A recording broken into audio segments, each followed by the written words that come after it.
gonna be facing a lot of pressure during the matchup phase. All right, let's see as Nianyu and Megumi are gonna take 2 smites for Team Impunity. Impunity is gonna take double smite that we were just talking about right before this match, right? So it means that Kai and Tranfei are going to try to invade a very, very dangerous decision when you have Lamb on the other end. Yep, so let's see the first round of the jungles, whether the jungler can farm up safely and trying to gain the first blood over to their team. All right, ladies and gentlemen, welcome to Game 5 of our wildcard qualifiers, Day 1 between Impunity Esports and Team Flying Bear. I'm your caster, Isaac Peña Mule, and with me... Tianying here. Yes, Tianying here with me. Let's see, it's going to be a 3v2. Oh, I love the idea that they're putting Guan Yu ahead in the mid, trying to gain in vision in case of some invasion here from their enemies. Nice planning there. Nice planning. Look at that Kai being extremely aggressive. How he's going to try to go and control on that blue buff. Successfully taking it and slowing down Lamb. What is Lamb going to do as a response to that? I think it will be too late trying to take your enemy's buff instead. So maybe just cost the price of losing the very first blue buff instead. Well, just taking that L right over there, but it should have been something different. Look at that Guan Yu coming in, putting some pressure right over there on Marco. Marco's taking extremely low. You know, he's gonna have to go back home and to get back his HP. The whole designing of what just happened, the whole 1 minute designing shows up what Xiaoqi really helps Impunity to do. So make an invasion to the blue and quickly shift back to the river and trying to make sure that Guan Yu have the vision in the river and have the smite on his hand so that Lan cannot exchange the blue buff. Yes, exactly. It's going to be Kai that is going to make it first to level 4. And right now, Lamb can do nothing but just try to take on that wave and those minions from Lian Po. You know, the next important thing is that whether they can try to invade again when the next blue buff will be spawning. So you have to accumulate your invasion so that invasion really meant something, right? That is true, because right now they have control over the timing for the respawn for that blue buff. Yes. They have the time. Just a slight calculation, they will know the exact Look at right that, moment. Kai proccing his ult, extremely dangerous, taking away Shenmonsi. That evaporated in front of his eyes. First blood goes to Impunity. You know, by simply watching, casting the single match, I saw a lot of KPL style of strategies being displayed. From the side of Impunity. That's the good thing when you have a very experienced coach, like what you have in COC X7, right? They tried to control that blue buff, but Yu Hui was very able to just proc his smite in the right moment to control that blue. Nice gathering right there, protecting the blue buff together with Yu Hui trying to gain this blue buff back to their side. But nice play, the movement, the decisiveness, the moment they're trying to do invade is the correct moment, right? Look at the rhythm. It's again 5 people from the red team just trying to control on that red buff. They're going to be successful. Megumi is going to collect on that one. That slows down Lamb a lot. We know that Lamb is a very dangerous assassin, but with no items, his damage might not be enough to slow someone down. Impunity was just doing what we talked about during the draft stage, right? You have to give up the priority on the top so that you made invasion, you made outnumbering team fights in the jungle so that you can win the team fight and actually take something back in return. Look at that. Asing is going to be completely pushed into this turret. He doesn't know how to clean that wave. He knew that Lamb was waiting for him in the bush. You know, one more thing is that we actually see this Joey moving constantly to the bottom, trying to help Marco Polo doing matchup with Lady Sun. And that's important. Like if you have a hero that like Troyu that can clean waves so quickly, you want him to be moving bottom lane and top lane, both places all the time. Yeah, ultimate being used by Zhang Fei, trying to gain this wave priority and trying to shred this outer one turret in the bottom to a very low. Look at that, Lamb is being surrounded by 3 people. Lian Po is going to try to help him. It's not going to be enough. Lamb is going to go gray screen. Now Lian Po is going to try to survive. It's not going to be enough. As Kai is going to take one more kill. 2-0 trade. with only a cost of 2 common skills. Another invasion is here by Kai. They have complete control over the time of the game. Yes. We talked about the spotless first 6 minutes, and by now they've had spotless 4.5. Let's see if they can keep doing this because they have already a 2,500 gold difference. Very consistent calculation of the spawning time of each buffs. No matter what color it is, the blue, the red, all goes to the pocket and Impunity team. I like how decisive they were right over there, right? Like they did not take the bait that Liempo wanted to save, Liempo wanted to save Lamb. They were decisive on the fact that they wanted to kill Lamb first. Yep. No one attacked Liempo, and then after that, they came in and take Liempo for a 2-0 trade. That's what we call, they're sharing the same channel. They're Yes. on the same chapter, right? They know exactly what they want to do as a team. So they make invasion, they choose the best thing for them. And this show you, I really want to mention here, X Hero plays really well.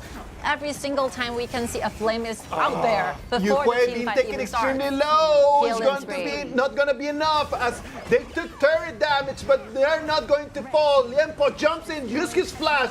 It's going to take control. You 1 kill down, but Liempo is going to have to pay with his life. He Double tried to survive. It's not enough. It's a 3-1 trade for Impunity. Yeah, it's already like 4,000 gold lead. I think Impunity is really making something happen right now. This is one of the plays that we've seen today, Yeah.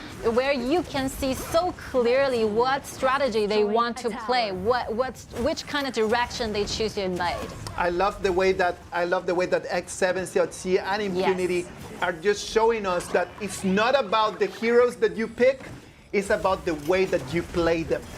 If you are able just to come in and just follow one strategy and then everyone together, look at Kai taking the ladies extremely low, he's gonna take some turret damage, gonna have to push back. Shenmonshi is gonna go and leave the game. Same as Sunbin is gonna fall as well. It's going to be a 2-0 trade for Impunity. Now they have a green light to come and take these turrets. I think Impunity is really feeling themselves right now as they're turning to the second tier 2 turrets on the bottom, even though the minion will be deducted in the moving speed, but I don't think it will be a big question to Team Impunity because they're waiting for the right Look at moment, that. waiting for the dragon to spawn. Marco Polo just taking Yuhui extremely low. Who's the Well, they assassin get right the now? You solo tell kill. me. I chase you. Give me your life.